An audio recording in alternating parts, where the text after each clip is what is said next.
Hai, hari ini saya tak rajin nak buat animasi. Jadi apa saya buat sekarang? Saya nak bersihkan kipas ni.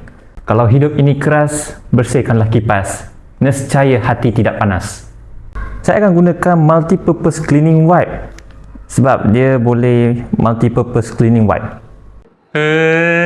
Mari kita bersihkan. Kita akan bersihkan bahagian ni dulu. Untuk bersihkan kipas ni, nak kena pakai skill, apa-apa skill ke? Tak payah. Kalau kau berani, kau bersihkan je le kipas.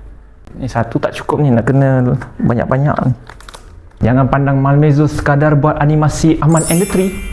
Saya pun boleh bersihkan kipas. Ya, awak pun sama boleh. Kita sama-sama. Okey dah. Barulah ada angin. Kan selesa. Tengok ni banyak.